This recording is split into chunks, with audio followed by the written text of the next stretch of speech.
महाराष्ट्रातला मराठा हा सगळा एक आहे. आमच्या रोटीबिटी व्यवहार होते, लग्न एकमेकांशी होते, आमच्या काय आंतरजातीय विवाह नाही आहेत. आम्ही गणगोतातले सगळे सोयरे आहेत एकमेकाचे, आमचं काय आंतरजातीय विवाह नाही तो. त्याच्यामुळं मराठा आणि कुणबी एकचे 2000चा कायदा दुरुस्त करा, नाही तर 83 क्रमांकाचा कुणबी आहे. कुणबी ही मराठ्यांची पोटजात म्हणून किंवा मराठ्यांची कुणबी पोटजात म्हणून सरसकट सगळ्यांना कायदेशीर सरकारी नोंदी द्या.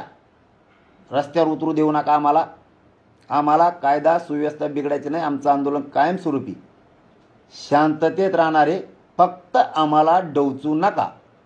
तुम्हाला मेल दिसत असेल लय मोठा म्हणून तुम्हाला वाटत असेल आपण नेरेटिव्ह भरून काढू, कधीच भरणार नाही, त्याची काळजी करू नका. आम्ही एकटेच 50-55% फक्त आम्हाला धोका देऊ नका. आम्हाला धोका जर नाही दिला तर हे तुम्हाला डोक्यावर घेऊन मराठी नसणार आहे. तुमच्या पुढं मी इतक्याच वेळ याच्यासाठी बोललो की मला सरकारला प्रामाणिकपणानं सगळं सांगणं गरजेचं होतं. आणि हे आत्तापर्यंत सांगितलेलं देवेंद्र फडणवीस साहेब, तुम्हाला शिंदे साहेब, शंभूराजे साहेब आणि उदय सामंत साहेबाला हात जोडून विनंती, याच्यावरती काना डोळा करू नका. आचारसंहितेचं नंतरचं बहाणा आम्ही ऐकणार नाहीत. आम्ही दुःखी नाहीत, आम्ही रुसणार नाहीत. तुम्ही द्या नका देऊ, आम्ही मिळवणार आहेत. एवढंच होईल की आम्हाला राजकारणात उतरावं लागणार आहे तुम्ही जर नाही दिलं तर. कारण त्यानंतर झाल्यावर देऊ आचारसंहिता ह्यो शब्द आमच्यासाठी प्रमाण नाही. आम्ही त्याच्यावर कसलाच विश्वास मराठी ठेवत नाहीत. आणि तिथून पुढं आम्हाला कोणाला शब्द नाही बोलण्याची इच्छाच राहणार नाही. कारण आम्ही कोणालाच आमचं त्यापुढं समजणार नाही.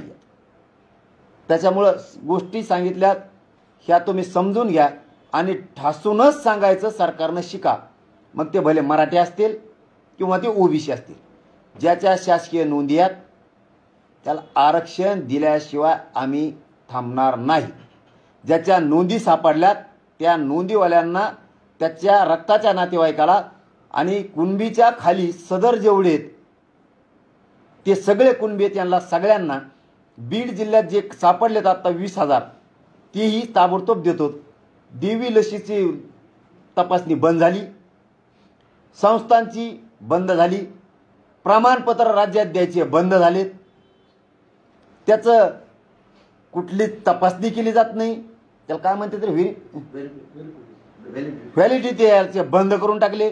आमच्या पोराला ॲडमिशन घ्यायचे आता परीक्षा पोलीस भरती आहेत ते सगळं बंद पडलंय. तुम्ही काय करताय नेमकं मराठा समाजासाठी हे कळा नाही आम्हाला. ते पोलीस भरतीतले पोरं आमरण उपोषणाला तिकडे बसले, ते मरायला लागले. ते करतो म्हणून ते करत नाहीत. सारथीतल्या पोराच्या अडचणी तशाच आहेत. PhDच्या पोरांची 4 महिन्याची वाढवायची 4 महिन्याची पोलीस भरतीतली ते तसंच पडले. देताय काय नेमकं मराठ्याला तुम्ही? नुसते वाचित होय कागद जाहिराती देता करोडो रुपयाच्या. तुम्ही करताय काय? महामंडळात गोरगरिबांच्या फायली करून करून त्याच्या खिचले पैसे संपून गेले. नाही मिळालं नुसते येतात आणि बैठका घ्यायला लावतात. पदासाठी हिंडायला लावता काय मराठ्याचं वाटोळं करून त्यांना? नाही मिळणार यावेळेस मराठ्यांना काही, पण जातीला मिळन. बोलण्यावर बाण ठेवा आणि जातीकून वाढा. मतासाठी लय मरमर करू नका. पडताल पडा, जात नाही विसरणार तुम्ही पडलेले कधीच, पण जातीच्या बाजूने उभा राहा. आपल्या हक्काच्या नोंदी आहेत ते आरक्षण आपल्याला मिळवून द्यायचं. तुम्ही सगळ्या स्वऱ्याला एवढा विरोध करायला लागलात मग तुम्ही ते उडून टाकणार तुम्हीच. मराठा समाजाला आणखीन एक सांगायचं मला, आपण किती चांगलं दिलं ना तरी हे उडीणारच. आपण मागास सिद्ध झालो राव. भारत देशात कुणीच निषिद्ध झालं मागास, तरी आपलं 13% आरक्षण गेलं. त्यामुळे आपल्या आपल्या जातीला आपण आपले लोक दोष द्यायचं सोडून लढायचं शिका.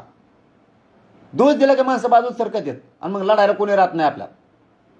आणि काही जण दुकानदाराला खोड्या लागलेल्या आहेत, त्याचं दुकान बंद पडलं की ते नाव ठेवतंय. आणि काम करणारे चांगले इमानदार समाजावर प्रेम करणारे प्रामाणिक लोक बाजूला काढायचं काम करते. काय एकदा जाती कोण बोलत नाहीत. नोंदी आहेत द्या मराठ्याला.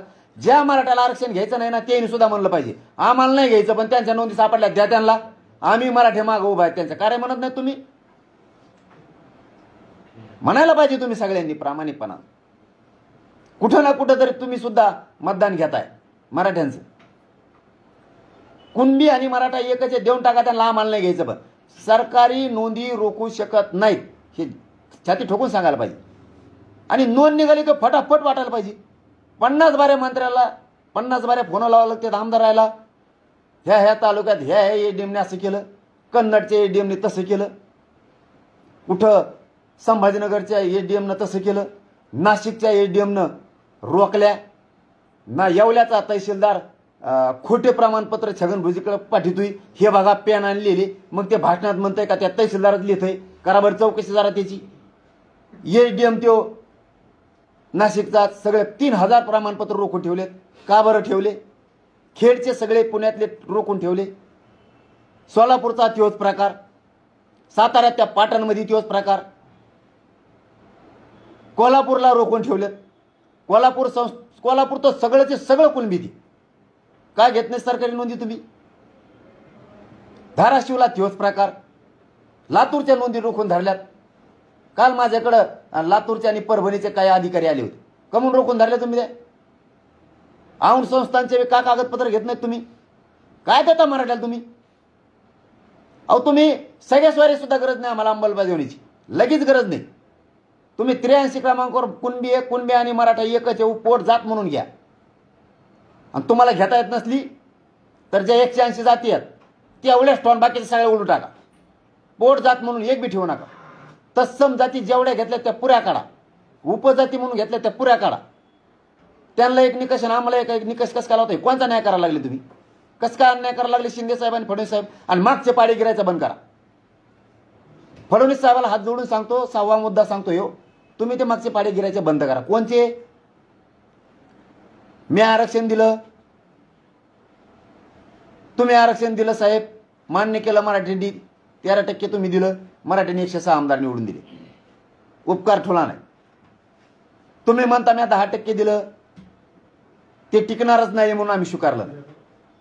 पुढचं तुम्ही सांगताय आम्ही इतकं मराठ्याला दिलं, सारथी दी, आमकं दी, महामंडळ दी. ज्याने 80 वर्षापासून काही दिलं नाही मराठा समाजाला, 80 सालापासून दिलं नाही, त्याच्याकडे मतदान गेलं. ते का त्याला ते तुपाचे डबे देतो का आम्हाला? ते सगळ्याला माहिती आहे ना वाटोळं केलंय म्हणून.